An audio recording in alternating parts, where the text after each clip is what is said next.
तो हेलो बच्चों, ये मेरे प्रिय साथियों, स्वागत है आपको अपने YouTube channel exam success classes. हम लोग देखने वाले हैं आज 10th क्लास का मैथ चैप्टर 1.3 का मैथ, वो भी पूरे डिटेल में।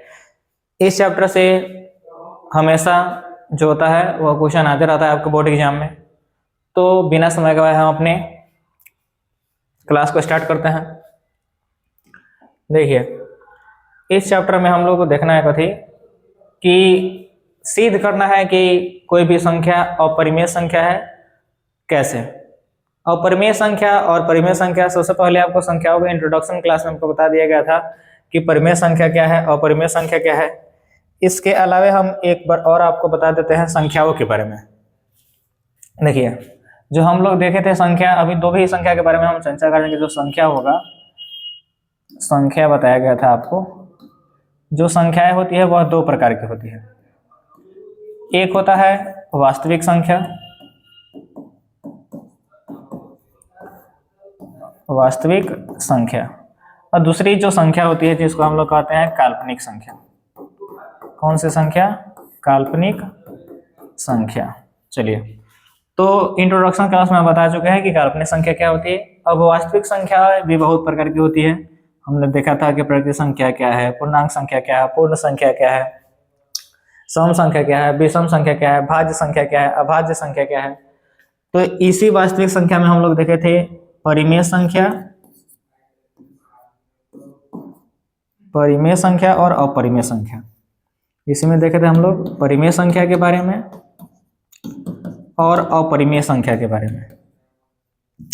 इससे पहले जानना जरूरी है इस परिमेय संख्या को, अपरिमेय संख्या को। नहीं तो बच्चे क्या करते हैं, पहले क्या करते हैं, डायरेक्ट वीडियो स्टार्ट करते हैं, बनाना पहले क्वेश्चन से स्टार्ट करते हैं और उसके बाद में वह रटना स्टार्ट कर देते हैं। तो पहले समझ लेना होगा कि क्या क्या होगा। परिमेय संख्या, दूसरा होगा आपका अपरिमेय संख्या।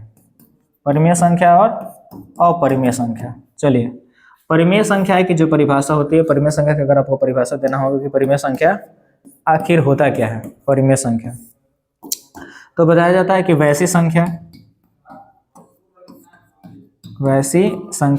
जिसे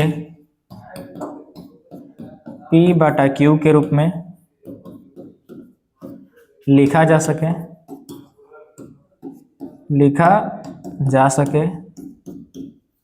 जहां Q नॉट इक्वल टू 0, जहां Q का मान 0 ना हो, तथा P और Q,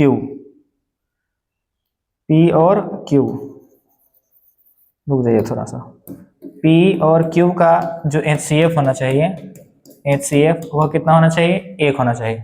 वैसे संख्या कहलाएगी परिमेय संख्या। अब ध्यान से देखिए, जो शांत नहीं है वही अशांत है, जो शांत नहीं है वही क्या है? अशांत है। जो परिमेय संख्या नहीं है वही क्या है? अपरिमेय संख्या। परिमेय संख्या में अगर देखा जाएगा तो देख लीजिए, बहुत कंफ्यूजन होता है बच्चों को। 22/7, 22/7 है आपका क्या है? परिमेय संख्या है। लेकिन आपको दे दिया जाएगा कि पाई क्या है, यह आपका क्या है? परिमेय है। कैसा संख्या है? परिमेय संख्या है। अब ध्यान से देखिए, ई पाई क्या होगा, नोट करके लिख लीजिए, ध्यान दीजिएगा। ई पाई जो है आपका अपरिमेय संख्या है। अपरिमेय संख्या, अगर पाई का मान दे दे तब परिमेय संख्या। अगर सोचे पाई देके पूछे कि पाई क्या है, तो एक बताना होगा क्या? अपरिमेय संख्या है। अब ध्यान से देखिए, आप कहिएगा कि 2/4, 2/4 कहिएगा कि परिमेय संख्या है, P/Q के रूप में है।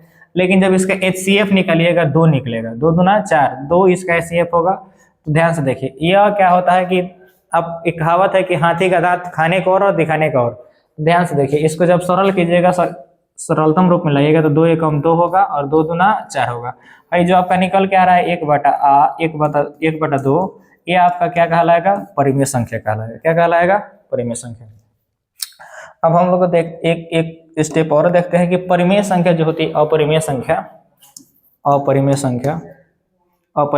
क्या हो सकता है, इसके बारे में देखिए। अपरिमेय संख्या, अगर इसका परिभाषा देना होगा तो देना होगा क्या कि वैसी वास्तविक संख्या है, वैसी वास्तविक संख्याएं जो परिमेय ना हो, जो परिमेय न हो वे क्या कहलाती है? वे कहलाती है अपरिमेय संख्या। इसका पहचान है, कुछ पहचान देख लीजिएगा तो काम चल जाएगा।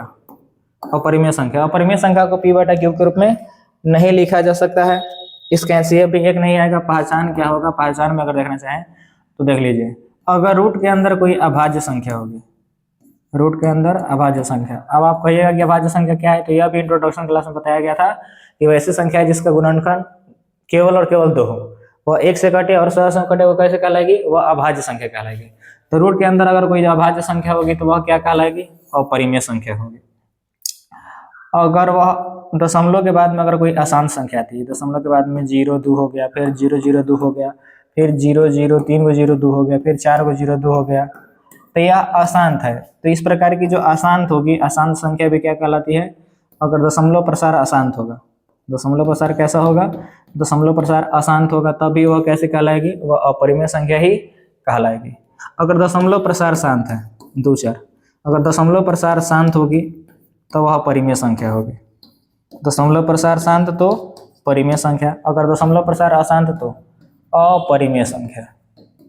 अब ध्यान से देखिए, कुछ ऐसी भी संख्याएं होती है, ध्यान से देखिए, जैसे 3 के बाद में 2 2 2 2 2 2, केवल 2 ही आ रहा है, तो 3.2 पर अगर डिक्रिंग चढ़ जाएगा, रेक्रिंग या बार चढ़ा रहेगा, तो वह भी शांत संख्या। अशांत तो है, लेकिन अशांत में क्या है? अशांत में भी क्या है? अशांत में भी यह आवृत्ति है। कथी है? आवृत्ति। तो यह क्या होगी? आवृत्ति है, तो यह शांत के कैटेगरी में ही आती है। आवृत्ति है तो शांत के कैटेगरी में ही आएगी, तो यह परिमेय संख्या हो जाएगी। क्या हो सकती है? परिमेय संख्या। अब ध्यान से देखिए, अगर कोई संख्या रूट के अंदर अगर अभाज्य में है तो वह कहलाएगी अपरिमेय संख्या। जिसका दशमलव प्रसार अशांत होगा तो वह अपरिमेय संख्या कहलाएगी, लेकिन परिमेय अगर शांत होगा तो परिमेय संख्या होगा। अब हम कुछ देखते हैं, नोट में देख के लिख के देखते हैं। नोट में देख लीजिए, अगर हम परिमेय संख्या में किसी संख्या को जोड़े, परिमेय संख्या में परिमेय संख्या को जोड़े या घटाए, जोड़े या घटाए, वह परिमेय संख्या ही होगी। परिमेय संख्या में दोनों अलग अलग होना चाहिए। परिमेय संख्या में किसी संख्या को गुणा करे या भाग करे, परिमेय संख्या में परिमेय संख्या को गुणा करे, देखिए गुणा करे या भाग करे, वह क्या होगी? परिमेय संख्या ही होगी। क्या होगी? परिमेय संख्या। अब ध्यान से देखिए, अगर हम अपरिमेय संख्या में अपरिमेय संख्या को जोड़े या घटाए, अपरिमेय संख्या में अपरिमेय संख्या को जोड़े या घटाए, वह अपरिमेय संख्या भी होगी। क्या होगी? अपरिमेय संख्या भी होगी। और अपरिमेय संख्या में किसी दूसरे अपरिमेय संख्या को गुणा करे या भाग करे, तब भी वह क्या होगी? अपरिमेय संख्या में अगर किसी दूसरे अपरिमेय संख्या से गुणा करेंगे चाहे भाग देंगे, तो वह अपरिमेय संख्या ही होगी। क्या होगी? अपरिमेय संख्या। तो इसको भी ध्यान में रखिएगा, यहाँ से ऑब्जेक्टिव क्वेश्चन पूछे जाते हैं। अब हम लोग चैप्टर की तरफ बढ़ेंगे। कहाँ जाएंगे? चैप्टर की तरफ चलेंगे। काहे कि वास्तव में अब हम लोग सीखेंगे कि होता क्या है। आखिर सिद्ध करना हम लोग √5 एक अपरिमेय संख्या है कैसे। देखिए, तो यहाँ लिखेंगे हल। पहले तो उल्टा माना जाएगा, माना कि यहाँ से देख लेते हैं, तनी से यहाँ से हल। माना कि √5 एक अपरिमेय संख्या है। उल्टा मानना होगा तो परिमेय संख्या ना मानना होगा। माना कि √5 एक परिमेय संख्या है। कैसी संख्या है? परिमेय संख्या।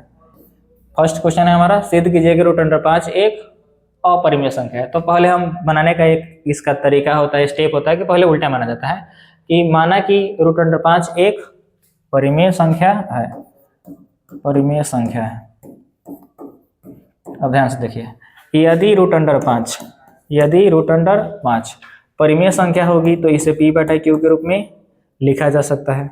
p/q के रूप में लिखा जा सकता है, जहां q नॉट इक्वल टू 0, जहां q का मान 0 नहीं होगा, और p और q का जो HCF होगा, p और q का जो HCF होगा वह HCF कितना होगा? 1 होगा। चलिए, √5 के नीचे नहीं कुछ था, हम 1 लिख दिए हैं और 63 से गुना करेंगे, तो p में 1 से गुना करेंगे तो हमारा हो जाएगा p, और √5 में q से गुना करेंगे तो √5q हो जाएगा हमारा।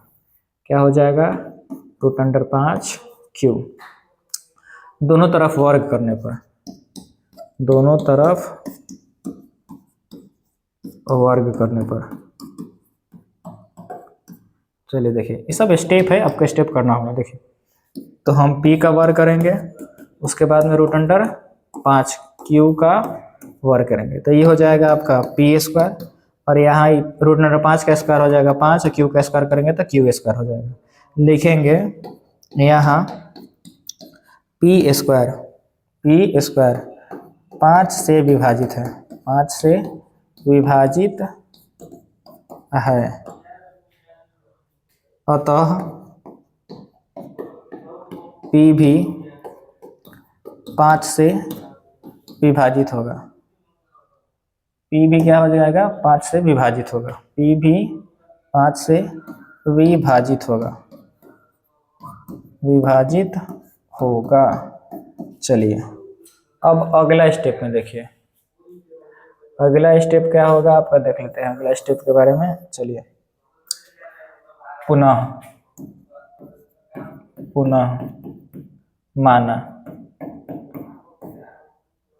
माना कि p बराबर, यहाँ कौन सी संख्या है, यहाँ संख्या है 5, तो 5 p बराबर 5r। फिर लिखेंगे दोनों तरफ वर्ग करने पर, दोनों तरफ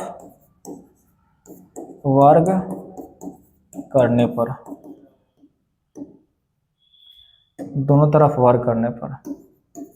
देखिए, दोनों तरफ वर्ग करेंगे तो यह हो जाएगा p का वर्ग, इधर हो जाएगा 5 r का वर्ग। ध्यान से देखिए, p का स्क्वायर p स्क्वायर, इधर 5 का स्क्वायर 25, r स्क्वायर तो r स्क्वायर। देखिए यहाँ p स्क्वायर का मान रखें, p स्क्वायर बराबर कितना आया है, p स्क्वायर बराबर आया है 5q स्क्वायर। तो हम क्या रखेंगे यहाँ, p स्क्वायर का मान रखने पर लिख देंगे यहाँ p स्क्वायर का मान रखने पर, देखिए p स्क्वायर की जगह पर कितना है 5q स्क्वायर, तो 5q स्क्वायर बराबर हो जाएगा 25 r स्क्वायर। इधर 5 गुना में उधर जाएगा तो भागा में, तो q स्क्वायर बराबर हो जाएगा 5r स्क्वायर बटा के 25r स्क्वायर बटा के 5, 5 से 50, 25, 5 मरतबे कट जाएगा, 5 मरतबे निकल के आ गया q स्क्वायर बराबर 5r स्क्वायर। तो फिर लिखेंगे यहाँ q स्क्वायर 5 से विभाजित है, 5 से विभाजित है, अतः q भी 5 से, q भी 5 से विभाजित होगा, q भी क्या होगा 5 से विभाजित होगा। जब दोनों ही 5 से विभाजित है, p भी 5 से विभाजित है और q भी 5 से विभाजित है, जब दोनों ही 5 से विभाजित होगा, एक स्टेप और देखिए, जब दोनों ही 5 से विभाजित है तो रुक जाइए, जब दोनों ही 5 से विभाजित है, जब दोनों ही 5 से विभाजित है तो p और q का जो HCF होगा, यहीं पे देख लेते हैं, यहीं पे जो p और q का HCF होगा, जब दोनों ही 5 से विभाजित है तो जो p और q का HCF होगा, यहाँ देख लेते हैं, जो p और q का HCF आएगा, p और q का HCF वह 5 आएगा, न कि 1। लेकिन परिमेय संख्या क्या कहता है कि p और q का जो HCF होना चाहिए, जो p बटा q के रूप में लिखा जा सके, और p और q का जो HCF होना चाहिए वह 1 होना चाहिए, लेकिन यहाँ कितना रहा है 5 आ रहा है। अतः जो हम माने हैं कि रूट अंडर 5 एक परिमेय संख्या है, हमारी अवधारणा यानी हमारा मानना तो गलत हो गया, तो यहाँ लिखेंगे अतः हमारी अवधारणाएं, अतः हमारी अवधारणा विरोधाभास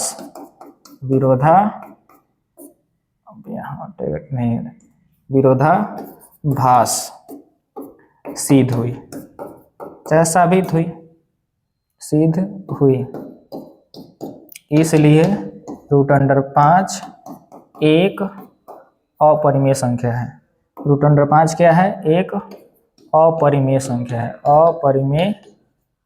है, चलिए यह था हमारा फर्स्ट क्वेश्चन। देखिए, पहले उल्टा मानना है, ये पहला स्टेप था। अगर समझ में ना आया, अगर समझ में, उम्मीद करते हैं कि यह समझ में आ गया होगा, नहीं समझ में आया तो एक बार फिर से देख सकते हैं, थोड़ा सा रिवर्स करके वीडियो को पीछे करके। चलिए अगले क्वेश्चन की तरफ चलते हैं। क्वेश्चन नंबर है आपका अब 2, 1.3 का ही है 2 नंबर क्वेश्चन, 1.3 का ही क्वेश्चन नंबर 2 है।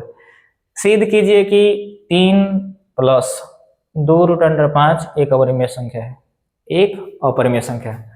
तो ध्यान से देखिए, जिस तरह का इसका स्टेप है उस स्टेप को फॉलो करना होगा हमको। जो चरण दिया गया है उन्हें चरणों को तो पूरा करना होगा ना। तो सबसे पहले हम लिखेंगे हल देकर, माना कि 3 प्लस 2√5 एक परिमेय संख्या है, परिमेय संख्या है।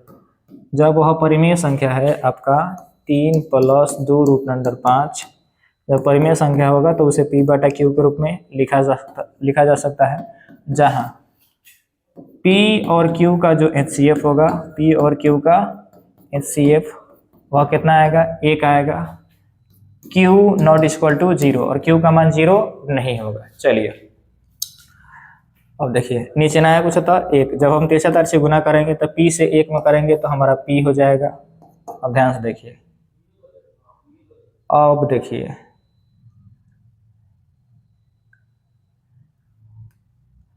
रोकिए,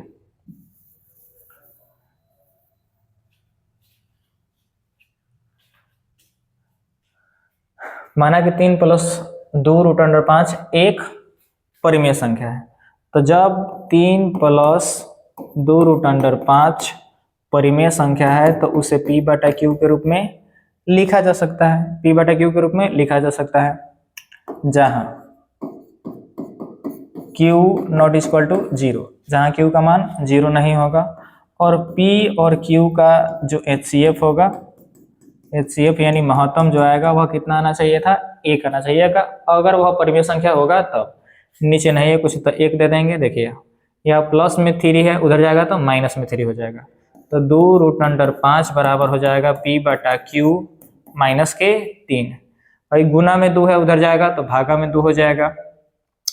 तो √5 बराबर हो जाएगा p/q माइनस के 3 बटा के 2।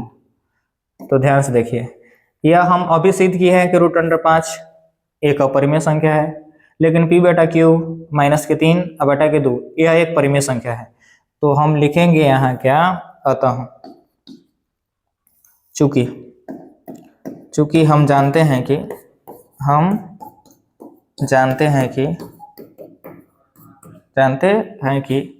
√5 एक अपरिमेय संख्या है, एक अपरिमेय संख्या है, अपरिमेय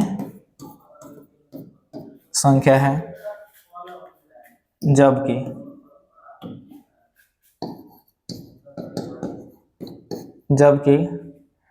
p/q माइनस 3/2 एक परिमेय संख्या है, एक परिमेय संख्या है। तो जो हम मान के चल रहे थे कि 3 प्लस 2√5 एक परिमेय संख्या है, तो यहाँ हमने देखा है कि √5 तो अपरिमेय संख्या है, लेकिन p/q माइनस 3/2 परिमेय संख्या है। तो कभी भी परिमेय संख्या जो होगी वह अपरिमेय संख्या के बराबर नहीं हो सकती है, कभी भी परिमेय संख्या अपरिमेय संख्या के बराबर नहीं हो सकती है। तो यहाँ लिख सकते हैं कथी, कि √5 not equal to p/q minus के 3/2। परिमेय संख्या कभी भी अपरिमेय संख्या के बराबर नहीं हो सकती है, न अपरिमेय संख्या परिमेय संख्या के बराबर हो सकती है। तो जो हम मान के चल रहे थे कि 3 प्लस 2√5 हमारा परिमेय संख्या है, वह तो हमारा मानना गलत हो गया। तो लिखेंगे अतः हमारी अवधारणा,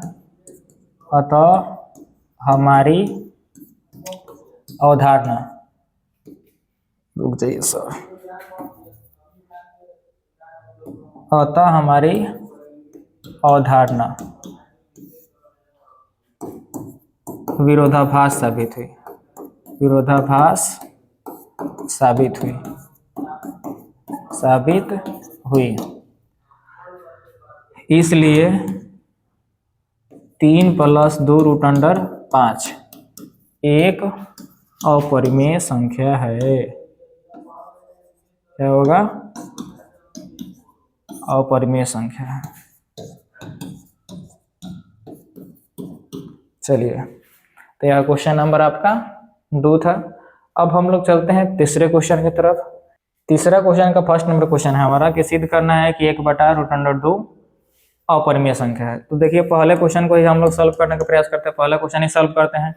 चलिए देखिए, तो माना कि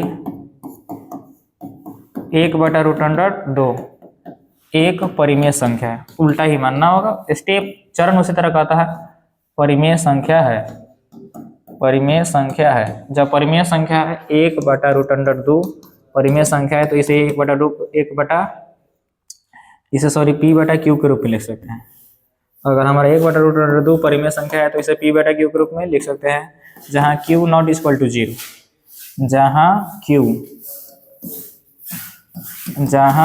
q नॉट इक्वल टू 0, जहां q का मान होगा वह 0 नहीं होगा। चलिए ध्यान से देखिए,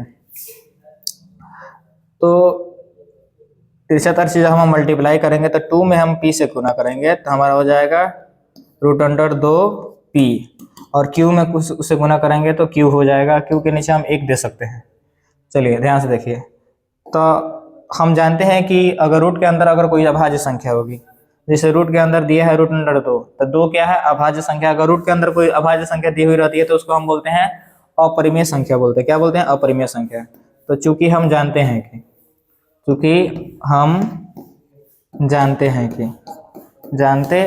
कि इसमें रुक जाइए, थोड़ा सा नीचे ही लिखना सही रहेगा। चूंकि हम जानते हैं कि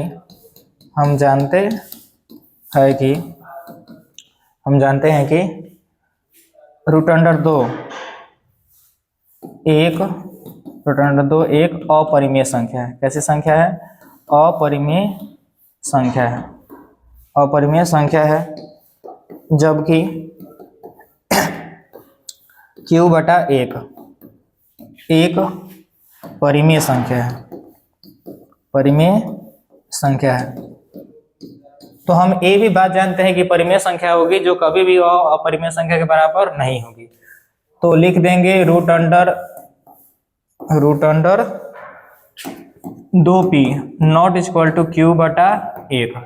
जो अपरिमेय संख्या होगी वह कभी भी परिमेय संख्या के बराबर नहीं होगी, चाहे जो परिमेय संख्या होगी वह कभी भी अपरिमेय संख्या के बराबर नहीं होगी। तो अतः हमारी अवधारणा जो हम मान के चल रहे थे कि 1/√2 हमारा परिमेय संख्या हुआ, तो हमारा अवधारणा गलत सिद्ध हुआ। तो लिख सकते हैं अतः हमारी अवधारणा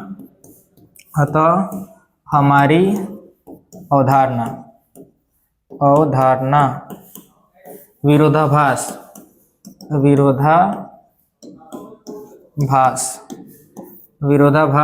साबित हुई। इसलिए 1/√2 एक अपरिमेय संख्या है।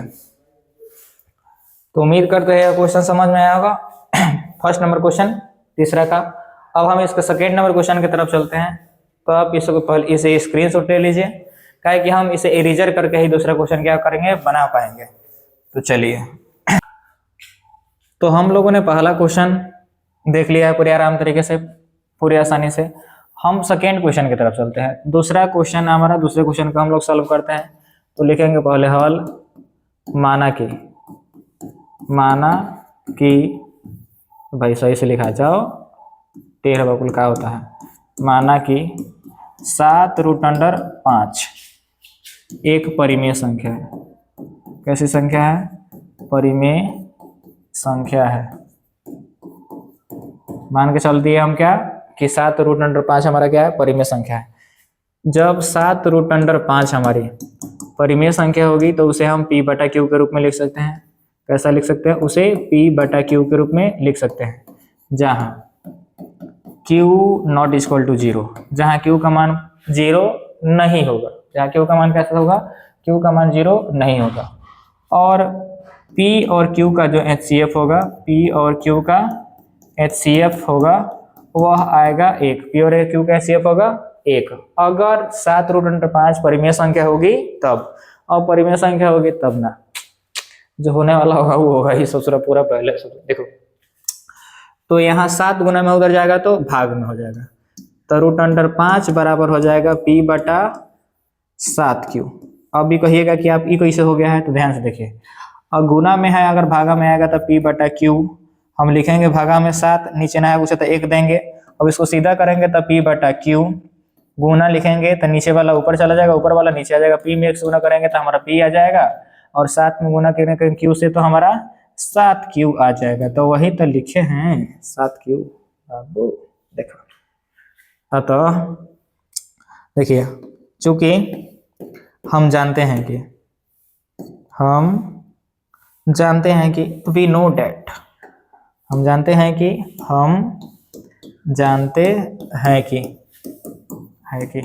ये सब को मटका देता है ना, तो कहेगा ये सब का लिख दिए मास्टर साहब आप।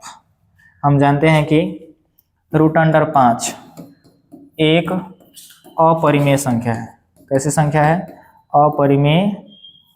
√5 एक कैसी संख्या है?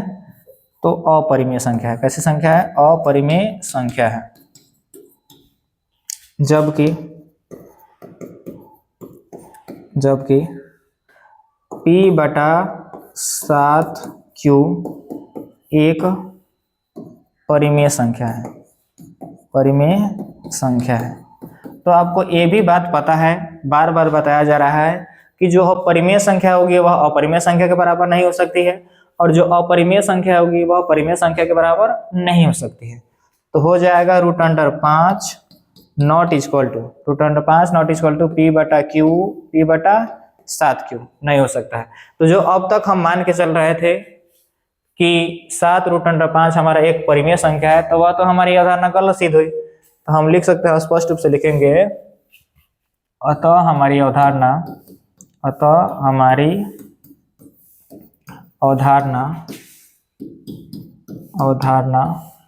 विरोधाभास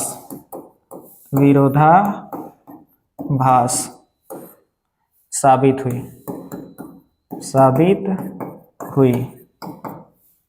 इसलिए 7√5 एक अपरिमेय संख्या है। अपरिमेय संख्या है, देख लीजिएगा थोड़ा बहुत, अपरिमेय संख्या है। तो पहला क्वेश्चन भी हमारा हो गया, दूसरा नंबर पे क्वेश्चन हो गया। अब तीसरे क्वेश्चन की तरफ चलते हैं। तीसरे क्वेश्चन के सबसे पहले आप स्क्रीनशॉट ले लीजिए, काहे कि हम इरेजर करेंगे। इरेजर करने के बाद में तीसरा क्वेश्चन बना पाएंगे, क्योंकि हमको जगह का अभाव है। तो चलिए हम इरेजर करते हैं, इसको साफ कर देते हैं। आपको बोर्ड को, बिहार बोर्ड वाला सब पूरा जो देहात में होगा वो कर रहा होगा। अब इरेजर मास्टर सब, इरेजर का मतलब कथी? साफ करना चाहते हैं, साफ कर देते हैं। ये जो लिखल का है ना, मेटकावत नहीं। उसके बाद में हम तीसरे क्वेश्चन की तरफ चलते हैं। तीसरा क्वेश्चन अब हम सॉल्व करेंगे। अब सिद्ध करना है कि 6 + √2 हमारा अपरिमेय संख्या है, इसको सिद्ध करना है। तो लिखेंगे हल, माना कि 6√2 एक परिमेय संख्या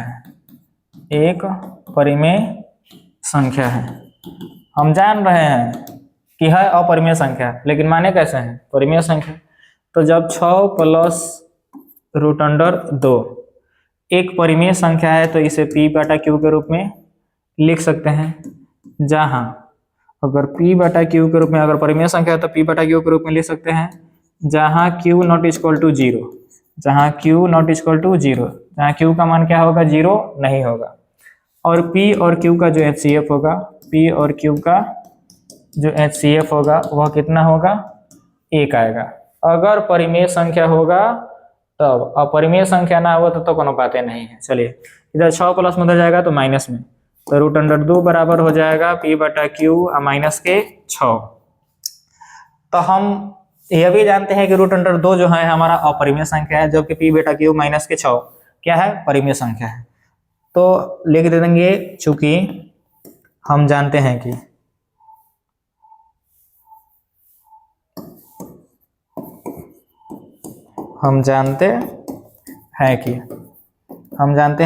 √2 एक अपरिमेय संख्या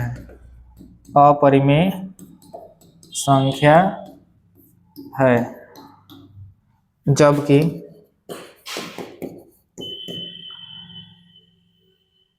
पी बटा क्यू माइनस के 6, पी बटा क्यू माइनस के 6, पी बटा क्यू माइनस के 6 एक परिमेय संख्या है। कैसी संख्या है? परिमेय संख्या है। ये मच्छर का काम है, परिमेय संख्या है। तो जो परिमेय संख्या है वह कभी भी अपरिमेय संख्या के बराबर नहीं हो सकती है। तो लिखेंगे क्या? √2, रुक जाओ, क्या लिख सकते हैं? √2 नॉट इक्वल टू पी बटा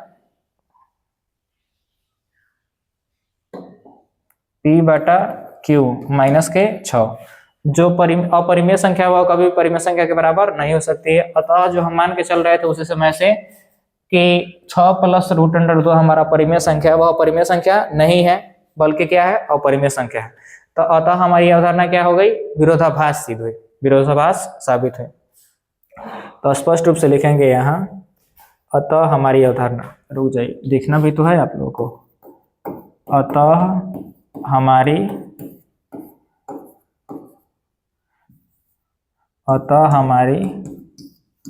अवधारणा विरोधाभास